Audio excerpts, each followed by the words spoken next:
Hello everyone ਸਵਾਗਤ ਕਰਦਾ ਤੁਹਾਡੇ ਸਾਰਿਆਂ ਦਾ ਤੁਹਾਡੇ ਇਸ ਆਪਣੇ ਚੈਨਲ ਸਟੱਡੀ ਪੁਆਇੰਟ 44 ਦੇ ਵਿੱਚ। ਹਾਂਜੀ, ਅੱਜ ਦੀ ਆਪਾਂ ਇਸ ਵੀਡੀਓ ਦੇ ਵਿੱਚ ਪੰਜਾਬ ਦੇ ਲਗਭਗ ਸਾਰੇ ਹੀ ਕੰਪੀਟੀਟਿਵ ਐਗਜ਼ਾਮ ਨੂੰ ਟਾਰਗੇਟ ਰੱਖਦੇ ਹੋਏ ਕੰਪਿਊਟਰ ਸਬਜੈਕਟ ਦੇ ਨਾਲ ਰਿਲੇਟਡ ਕੁਝ ਮਹੱਤਵਪੂਰਨ MCQs ਕਵਰ ਕਰਾਂਗੇ। ਇਹਨਾਂ ਵਿੱਚੋਂ ਕੁਝ MCQs ਅਲੱਗ-ਅਲੱਗ ਕੰਪੀਟੀਟਿਵ ਐਗਜ਼ਾਮ 'ਚ ਬਹੁਤ ਹੀ ਵਾਰ ਰਿਪੀਟ ਹੋ ਚੁੱਕੇ ਹਨ। ਹਾਂਜੀ, ਜੇਕਰ ਤੁਸੀਂ ਪੰਜਾਬ ਦੇ ਕਿਸੇ ਵੀ ਕੰਪੀਟੀਟਿਵ ਐਗਜ਼ਾਮ ਦੀ ਤਿਆਰੀ ਕਰ ਰਹੇ ਹੋ, ਜਿਵੇਂ ਕਿ PSSB ਕਲਰਕ, ਇਸ ਤੋਂ ਇਲਾਵਾ sub inspector, investigation cadre, head constable, and ਜੇਕਰ ਤੁਸੀਂ ਹੋਰ ਵੀ ਕਿਸੇ ਕੰਪੀਟੀਟਿਵ ਐਗਜ਼ਾਮ ਦੀ ਤਿਆਰੀ ਕਰ ਰਹੇ ਹੋ ਤਾਂ ਅੱਜ ਦੀ ਇਹ ਵੀਡੀਓ ਤੁਹਾਡੇ ਲਈ ਬਹੁਤ ਹੀ ਜ਼ਿਆਦਾ ਹੈਲਪਫੁਲ ਸਾਬਿਤ ਹੋਣ ਵਾਲੀ ਹੈ। ਸੋ ਬੇਨਤੀ ਹੈ ਕਿ ਤੁਸੀਂ ਇਸ ਵੀਡੀਓ ਨੂੰ ਧਿਆਨ ਨਾਲ ਅਤੇ ਐਂਡ ਤੱਕ ਜ਼ਰੂਰ ਦੇਖਣਾ ਹੈ। ਸੋ ਵੀਡੀਓ ਨੂੰ ਸ਼ੁਰੂ ਕਰਨ ਤੋਂ ਪਹਿਲਾਂ ਜਿਹੜੇ ਵਿਦਿਆਰਥੀ ਇਸ ਚੈਨਲ 'ਤੇ ਪਹਿਲੀ ਵਾਰ ਵਿਜ਼ਿਟ ਕਰ ਰਹੇ ਹਨ ਤਾਂ ਪਲੀਜ਼ ਚੈਨਲ ਨੂੰ ਹੁਣੇ ਹੀ ਸਬਸਕ੍ਰਾਈਬ ਕਰਕੇ ਬੈਲ ਆਈਕਨ 'ਤੇ ਜ਼ਰੂਰ ਪ੍ਰੈਸ ਕਰ ਲਵੋ, ਤਾਂ ਜੋ ਅੱਗੇ ਆਉਣ ਵਾਲੀਆਂ ਹਰੇਕ ਵੀਡੀਓਜ਼ ਦਾ ਨੋਟੀਫਿਕੇਸ਼ਨ ਤੁਹਾਨੂੰ ਟਾਈਮ ਟੂ ਟਾਈਮ ਮਿਲਦਾ ਰਹੇ। ਤਾਂ ਹੁਣ ਆਪਾਂ ਵੀਡੀਓ ਨੂੰ ਸ਼ੁਰੂ ਕਰਦੇ ਹਾਂ। ਤਾਂ ਆਪਣੇ ਸਾਹਮਣੇ ਪਹਿਲਾ ਪ੍ਰਸ਼ਨ ਦਿੱਤਾ ਗਿਆ ਹੈ, ਕਿਸੇ ਪ੍ਰੋਗਰਾਮ ਵਿੱਚ ਆਏ ਐਰਰ ਨੂੰ ਲੱਭਣ ਦੀ ਪ੍ਰਕਿਰਿਆ ਨੂੰ ਕੀ ਕਿਹਾ ਜਾਂਦਾ ਹੈ। ਪਹਿਲਾਂ ਤਾਂ ਤੁਹਾਨੂੰ ਹਰੇਕ ਵਿਦਿਆਰਥੀ ਨੂੰ ਇਹ ਪਤਾ ਹੋਣਾ ਚਾਹੀਦਾ ਹੈ ਕਿ ਜਦੋਂ ਵੀ ਕੋਈ ਪ੍ਰੋਗਰਾਮ ਦੇ ਵਿੱਚ ਕੋਈ ਐਰਰ ਆ ਜਾਂਦਾ ਹੈ ਤਾਂ ਉਸ ਨੂੰ ਨਾਮ ਦਿੱਤਾ ਜਾਂਦਾ ਹੈ ਬੱਗ ਦਾ। ਐਂਡ ਜਦੋਂ ਕੋਈ ਕਿਸੇ ਪ੍ਰੋਗਰਾਮ ਦੇ ਵਿੱਚ ਐਰਰ ਆ ਜਾਂਦਾ ਹੈ ਤਾਂ ਉਸ ਨੂੰ ਲੱਭਣ ਦੀ ਪ੍ਰਕਿਰਿਆ ਨੂੰ ਨਾਮ ਦਿੱਤਾ ਜਾਂਦਾ ਹੈ ਟੈਸਟਿੰਗ, ਯਾਨੀ ਕਿ C ਇਸ ਦਾ ਬਿਲਕੁਲ ਰਾਈਟ ਆਪਸ਼ਨ ਹੋ ਜਾਵੇਗਾ। ਐਂਡ ਉਸ ਨੂੰ ਖਤਮ ਕਰਨ ਦੀ ਪ੍ਰਕਿਰਿਆ ਨੂੰ ਕਿਹਾ ਜਾਂਦਾ ਹੈ ਡੀਬਗਿੰਗ। ਸੋ ਇਸ ਗੱਲ ਨੂੰ ਵੀ ਤੁਸੀਂ ਧਿਆਨ ਦੇ ਵਿੱਚ ਜ਼ਰੂਰ ਰੱਖਣਾ ਹੈ। ਐਗਜ਼ਾਮ 'ਚ ਆਪਣੇ ਕੋਲ ਕਿਸੇ ਵੀ ਤਰੀਕੇ ਨਾਲ ਪ੍ਰਸ਼ਨ ਪੁੱਛਿਆ ਜਾ ਸਕਦਾ ਹੈ। ਨੈਕਸਟ ਆਪਾਂ ਦੇਖਦੇ ਹਾਂ ਜੀ, ਜਾਵਾ ਲੈਂਗੁਏਜ ਦੀ ਖੋਜ ਕਿਸ ਨੇ ਕੀਤੀ ਸੀ। ਪਹਿਲਾਂ ਤੁਹਾਨੂੰ ਇਹ ਪਤਾ ਹੋਣਾ ਚਾਹੀਦਾ ਕਿ ਜਿਹੜੀ ਜਾਵਾ ਲੈਂਗੁਏਜ ਹੈ ਤਾਂ ਇਹ ਆਪਣੇ ਕੋਲ ਇੱਕ ਹਾਈ ਲੈਵਲ ਲੈਂਗੁਏਜ ਹੈ। ਤਾਂ ਇਸ ਦਾ ਆਪਣੇ ਕੋਲ ਸਹੀ ਉੱਤਰ ਹੋਵੇਗਾ ਆਪਸ਼ਨ ਨੰਬਰ B, ਯਾਨੀ ਕਿ ਜੇਮਸ ਗੋਸਲਿੰਗ। ਹਾਂਜੀ, ਜੇਮਸ ਗੋਸਲਿੰਗ ਨੇ ਇਹ ਜਾਵਾ ਜਿਹੜੀ ਲੈਂਗੁਏਜ ਹੈ ਤਾਂ ਇਸ ਦੀ ਖੋਜ ਕੀਤੀ ਸੀਗੀ। B ਇਸ ਦਾ ਬਿਲਕੁਲ ਰਾਈਟ ਆਪਸ਼ਨ ਹੋ ਜਾਵੇਗਾ। ਨੈਕਸਟ ਆਪਾਂ ਦੇਖਦੇ ਹਾਂ ਜੀ, ਹੇਠ ਲਿਖਿਆਂ ਦੇ ਵਿੱਚੋਂ ਕਿਹੜਾ ਇੱਕ ਸਿਸਟਮ ਸੌਫਟਵੇਅਰ ਨਹੀਂ ਹੈ। ਕੰਪਾਈਲਰ, ਇੰਟਰਪ੍ਰੇਟਰ, ਟਰਾਂਸਲੇਟਰ ਜਾਂ ਡਕ ਗੋ। ਹਾਂਜੀ, ਇਸ ਦਾ ਆਪਣੇ ਕੋਲ ਸਹੀ ਉੱਤਰ ਕੀ ਹੋਵੇਗਾ, D ਇਸ ਦਾ ਬਿਲਕੁਲ ਰਾਈਟ ਆਪਸ਼ਨ ਹੋਵੇਗਾ ਡਕ ਗੋ। ਡਕ ਗੋ ਨਾਂ ਦਾ ਕੋਈ ਵੀ ਆਪਣੇ ਕੋਲ ਓਪਰੇਟਿੰਗ ਸਿਸਟਮ ਨਹੀਂ ਹੁੰਦਾ, ਬਾਕੀ ਆਪਣੇ ਕੋਲ ਸਾਰੇ ਹੀ ਸਿਸਟਮ ਸੌਫਟਵੇਅਰ ਨਹੀਂ ਹੁੰਦਾ, ਬਾਕੀ ਆਪਣੇ ਕੋਲ ਸਾਰੇ ਹੀ ਸਿਸਟਮ ਸੌਫਟਵੇਅਰ ਹਨ। ਕੰਪਾਈਲਰ ਵੀ, ਇੰਟਰਪ੍ਰੇਟਰ ਵੀ ਐਂਡ ਟਰਾਂਸਲੇਟਰ ਵੀ। ਤਾਂ D ਇਸ ਦਾ ਬਿਲਕੁਲ ਰਾਈਟ ਆਪਸ਼ਨ ਹੋ ਜਾਵੇਗਾ। ਤਾਂ ਹੁਣ ਆਪਾਂ ਨੈਕਸਟ ਮੂਵ ਕਰਦੇ ਹਾਂ। ਹਾਂਜੀ, ਹੇਠ ਲਿਖਿਆਂ ਦੇ ਵਿੱਚੋਂ ਕਿਹੜਾ ਪ੍ਰੋਗਰਾਮ ਹਾਈ ਲੈਵਲ ਭਾਸ਼ਾ ਨੂੰ ਮਸ਼ੀਨ ਭਾਸ਼ਾ ਦੇ ਵਿੱਚ ਬਦਲਦਾ ਹੈ। ਲੋਡਰ, ਲਿੰਕਰ, A&B ਬੋਥ ਜਾਂ ਕੰਪਾਈਲਰ। ਹਾਂਜੀ, ਇਸ ਦਾ ਆਪਣੇ ਕੋਲ ਸਹੀ ਉੱਤਰ ਕੀ ਹੋਵੇਗਾ, D ਇਸ ਦਾ ਬਿਲਕੁਲ ਰਾਈਟ ਆਪਸ਼ਨ ਹੋਵੇਗਾ ਕੰਪਾਈਲਰ। ਹਾਂਜੀ, ਜਿਹੜਾ ਕੰਪਾਈਲਰ ਹੁੰਦਾ ਹੈ ਤਾਂ ਇਹ ਹਾਈ ਲੈਵਲ ਭਾਸ਼ਾ ਨੂੰ ਮਸ਼ੀਨ ਭਾਸ਼ਾ ਦੇ ਵਿੱਚ ਬਦਲਦਾ ਹੈ। D ਇਸ ਦਾ ਬਿਲਕੁਲ ਰਾਈਟ ਆਪਸ਼ਨ ਹੋ ਜਾਵੇਗਾ। ਤੁਹਾਨੂੰ ਪਤਾ ਹੋਣਾ ਚਾਹੀਦਾ ਕਿ ਜਿਹੜਾ ਆਪਣਾ ਕੰਪਿਊਟਰ ਹੁੰਦਾ ਹੈ ਤਾਂ ਉਹ ਓਨਲੀ ਮਸ਼ੀਨ ਲੈਂਗੁਏਜ ਨੂੰ ਹੀ ਰੀਡ ਕਰ ਸਕਦਾ ਹੈ, ਜੋ ਕਿ 0 ਅਤੇ 1 ਦੀ ਫੋਰਮ ਵਿੱਚ ਹੁੰਦੀ ਹੈ। ਨੈਕਸਟ ਆਪਾਂ ਮੂਵ ਕਰਦੇ ਹਾਂ ਜੀ, ਜੇਕਰ ਵੀਡੀਓ ਹੈਲਪਫੁਲ ਲੱਗ ਰਹੀ ਤਾਂ ਪਲੀਜ਼ ਇਸ ਵੀਡੀਓ ਨੂੰ ਵੱਧ ਤੋਂ ਵੱਧ ਸ਼ੇਅਰ ਐਂਡ ਲਾਈਕ ਵੀ ਕਰ ਦਿਓ। ਐਂਡਰੋਇਡ ਐਪ ਦੀ ਐਕਸਟੈਂਸ਼ਨ ਫਾਈਲ ਕਿਹੜੀ ਹੁੰਦੀ ਹੈ। ਇਹ ਪ੍ਰਸ਼ਨ ਬਹੁਤ ਹੀ ਜ਼ਿਆਦਾ ਮਹੱਤਵਪੂਰਨ ਹੈ ਐਂਡ ਹਰੇਕ ਵਿਦਿਆਰਥੀ ਨੂੰ ਇਸ ਦਾ ਬਿਲਕੁਲ ਸਹੀ ਆਨਸਰ ਪਤਾ ਲੱਗ ਗਿਆ ਹੋਵੇਗਾ। ਤਾਂ ਇਸ ਦਾ ਆਪਣੇ ਕੋਲ ਸਹੀ ਉੱਤਰ ਕੀ ਰਹੇਗਾ, B ਇਸ ਦਾ ਬਿਲਕੁਲ ਰਾਈਟ ਆਪਸ਼ਨ ਹੋਵੇਗਾ .apk। ਹਾਂਜੀ, ਜਿਹੜੀ ਐਂਡਰੋਇਡ ਐਪ ਹੁੰਦੀ ਹੈ ਤਾਂ ਉਸ ਦੀ ਜਿਹੜੀ ਐਕਸਟੈਂਸ਼ਨ ਫਾਈਲ ਹੁੰਦੀ ਹੈ ਕਿਹੜੀ ਹੁੰਦੀ ਹੈ .apk। ਤੁਸੀਂ ਖੁਦ ਦੇਖਿਆ ਹੋਣਾ ਹੈ, ਜਦੋਂ ਆਪਾਂ ਕੋਈ ਵੀ ਬਰਾਊਜ਼ਰ ਤੋਂ ਕੋਈ ਸੌਫਟਵੇਅਰ ਡਾਊਨਲੋਡ ਕਰਦੇ ਹਾਂ ਮੋਬਾਈਲ ਦੇ ਵਿੱਚ, ਐਂਡਰੋਇਡ ਮੋਬਾਈਲ ਦੇ ਵਿੱਚ, ਤਾਂ ਤੁਸੀਂ ਬਾਅਦ ਵਿੱਚ ਪਿੱਛੇ ਦੇਖਿਆ ਹੋਣਾ ਉਹਦੇ ਲਿਖਿਆ ਹੁੰਦਾ .apk, ਤਾਂ ਉਹਦੀ ਐਕਸਟੈਂਸ਼ਨ ਫਾਈਲ ਹੁੰਦੀ ਹੈ .apk। ਇਸ ਤੋਂ ਇਲਾਵਾ ਜਿਹੜੀ ਆਪਣੇ ਕੰਪਿਊਟਰ ਹੁੰਦਾ ਹੈ ਤਾਂ ਉਸ ਦੇ ਵਿੱਚ ਕੰਪਿਊਟਰ ਜਾਂ ਲੈਪਟਾਪ ਹੋ ਗਿਆ ਜਿਹਦੇ ਵਿੱਚ ਆਪਾਂ ਵਿੰਡੋਜ਼ ਯੂਜ਼ ਕਰੇਗਾ ਤਾਂ ਉਹਦੀ ਜਿਹੜੀ ਐਕਸਟੈਂਸ਼ਨ ਫਾਈਲ ਹੁੰਦੀ ਹੈ ਉਹ ਹੁੰਦੀ ਹੈ .exe। ਸੋ ਇਸ ਨੂੰ ਵੀ ਤੁਸੀਂ ਧਿਆਨ ਦੇ ਵਿੱਚ ਜ਼ਰੂਰ ਰੱਖਣਾ ਹੈ। ਤਾਂ ਹੁਣ ਆਪਾਂ ਨੈਕਸਟ ਮੂਵ ਕਰਦੇ ਹਾਂ ਜੀ, ਹਾਈ ਲੈਵਲ ਭਾਸ਼ਾ ਵਿੱਚ ਕੋਡ ਲਿਖਿਆ ਜਾਂਦਾ ਹੈ ਬਿਟ, ਇੰਗਲਿਸ਼, A&B ਬੋਥ ਜਾਂ ਮਸ਼ੀਨ। ਤਾਂ ਇਸ ਦਾ ਆਪਣੇ ਕੋਲ ਸਹੀ ਉੱਤਰ ਕੀ ਰਹੇਗਾ, B ਇਸ ਦਾ ਬਿਲਕੁਲ ਰਾਈਟ ਆਪਸ਼ਨ ਹੋਵੇਗਾ ਇੰਗਲਿਸ਼ ਦੇ ਵਿੱਚ। ਹਾਂਜੀ, ਜਿਹੜੀ ਹਾਈ ਲੈਵਲ ਲੈਂਗੁਏਜ ਹੁੰਦੀ ਹੈ ਜਿਵੇਂ ਕਿ C ਹੋ ਗਈ, C++ ਹੋ ਗਈ, ਇਸ ਤੋਂ ਇਲਾਵਾ ਜਾਵਾ ਹੋ ਗਈ, ਪਾਈਥਨ ਹੋ ਗਈ, ਤਾਂ ਇਹ ਸਾਰੀਆਂ ਜਿਹੜੀ ਲੈਂਗੁਏਜ ਹੁੰਦੀਆਂ ਹਨ ਇਹ ਹਾਈ ਲੈਵਲ ਲੈਂਗੁਏਜ ਹੁੰਦੀਆਂ ਹਨ। ਤਾਂ ਇਹਨਾਂ ਦੇ ਵਿੱਚ ਜਿਹੜੇ ਵੀ ਕੋਡ ਲਿਖੇ ਜਾਂਦੇ ਹਨ ਤਾਂ ਉਹ ਇੰਗਲਿਸ਼ ਲੈਂਗੁਏਜ ਦੇ ਵਿੱਚ ਲਿਖੇ ਜਾਂਦੇ ਹਨ। ਬਟ ਜਿਹੜਾ ਆਪਣਾ ਕੰਪਿਊਟਰ ਹੁੰਦਾ ਹੈ ਤਾਂ ਉਹ ਓਨਲੀ ਮਸ਼ੀਨ ਭਾਸ਼ਾ ਨੂੰ ਹੀ ਰੀਡ ਕਰ ਸਕਦਾ ਹੈ। ਨੈਕਸਟ ਆਪਾਂ ਦੇਖਦੇ ਹਾਂ ਜੀ, ਹੇਠ ਲਿਖਿਆਂ ਦੇ ਵਿੱਚੋਂ ਕਿਹੜਾ ਵਾਇਰਸ ਲੋਡਰ ਨੂੰ ਖਤਮ ਕਰ ਦਿੰਦਾ ਹੈ। ਕ੍ਰੀਪਰ, ਬੂਟ ਸੈਕਟਰ, ਲੌਜਿਕ ਬੌਂਬ ਜਾਂ ਆਈ ਲਵ ਯੂ। ਤਾਂ ਇਹ ਤੁਹਾਡੇ ਸਾਹਮਣੇ ਕੁਝ ਵਾਇਰਸ ਦੇ ਨੇਮ ਦਿੱਤੇ ਗਏ ਹਨ। ਤਾਂ ਇਸ ਦਾ ਆਨਸਰ ਤੁਸੀਂ ਮੈਨੂੰ ਕਮੈਂਟ ਬਾਕਸ ਦੇ ਵਿੱਚ ਦੱਸਣਾ ਹੈ। ਮੈਂ ਤੁਹਾਨੂੰ ਇੰਨਾ ਦੱਸ ਦਿੰਦਾ ਹਾਂ कि जिहड़ा पहला कंप्यूटर वायरस सीगा तां उसका नाम सीगा क्रीपर। सो इस नूं तुसीं ध्यान दे विच रखना एंड जिहड़ा पहला कंप्यूटर वायरस सीगा क्रीपर तां इस नूं खत्म करन दे लई किहड़ा एंटीवायरस आया सीगा, रीपर नाम दा एंटीवायरस आया सीगा क्रीपर वायरस खत्म करन नूं। तां हुण आपां नैक्सट मूव करदे हां जी। पोस्ट नाम दा जिहड़ा प्रोग्राम है ये किस दे अंदर हुंदा है, रैम दे अंदर, कैशे मैमरी दे अंदर, बायोस दे अंदर जां नॉन ऑफ दीज। ਤਾਂ ਇਸ ਦਾ ਆਪਣੇ ਕੋਲ ਸਹੀ ਉੱਤਰ ਕੀ ਹੋਵੇਗਾ, ਸੀ ਇਜ਼ ਦਾ ਬਿਲਕੁਲ ਰਾਈਟ ਆਪਸ਼ਨ ਹੋਵੇਗਾ ਬਾਇਓਸ ਦੇ ਅੰਦਰ। ਬਾਇਓਸ ਦੇ ਅੰਦਰ ਹੁੰਦਾ ਹੈ ਪੋਸਟ ਨਾਮ ਦਾ ਪ੍ਰੋਗਰਾਮ। ਪੋਸਟ ਦਾ ਮੀਨਿੰਗ ਹੁੰਦਾ ਹੈ ਪਾਵਰ ਔਨ ਸੈਲਫ ਟੈਸਟ। ਇਹ ਕਿਸ ਦੇ ਅੰਦਰ ਹੁੰਦਾ ਹੈ, ਇਹ ਅੰਦਰ ਹੁੰਦਾ ਹੈ ਬੇਸਿਕ ਇਨਪੁਟ ਆਊਟਪੁੱਟ ਸਿਸਟਮ ਦੇ ਅੰਦਰ ਹੁੰਦਾ ਹੈ। ਸੀ ਇਜ਼ ਦਾ ਬਿਲਕੁਲ ਰਾਈਟ ਆਪਸ਼ਨ ਹੋਵੇਗਾ। ਨੈਕਸਟ, ਹੇਠ ਲਿਖਿਆਂ ਦੇ ਵਿੱਚੋਂ ਕਿਹੜਾ ਸਿੰਗਲ ਯੂਜ਼ਰ ਆਪਰੇਟਿੰਗ ਸਿਸਟਮ ਹੈ, MS DOS, ਵਿੰਡੋਜ਼, ਮੈਕ ਜਾਂ ਆਲ ਆਫ ਦੀਜ਼।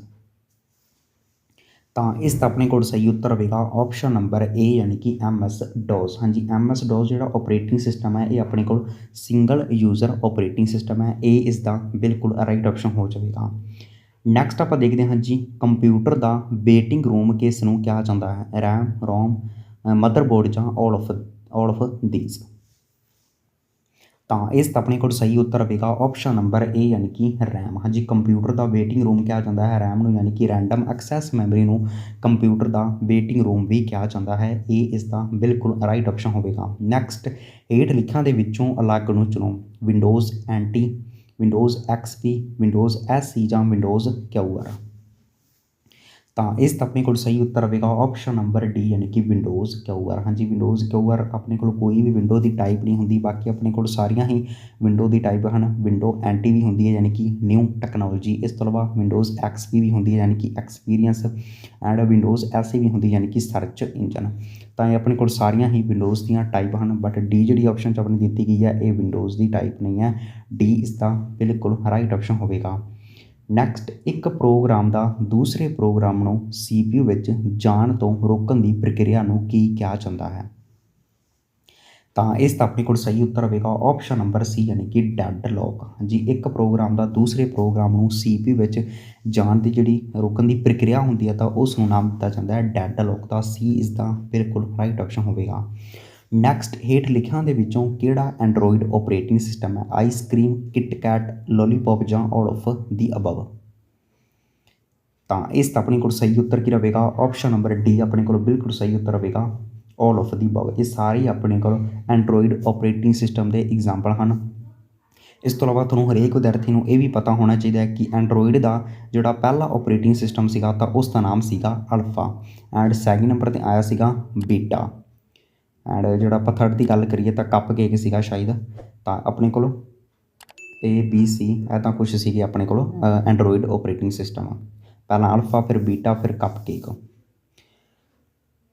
ਨੈਕਸਟ ਆਪਾਂ ਦੇਖਦੇ ਹਾਂ ਜੀ, ਡੋਜ਼ ਸਟੈਂਡਸ ਬਾਰੇ, ਤੇ ਆਪਣੇ ਕੋਲ DOS ਦੀ ਫੁੱਲ ਫਾਰਮ ਪੁੱਛੀ ਗਈ ਹੈ।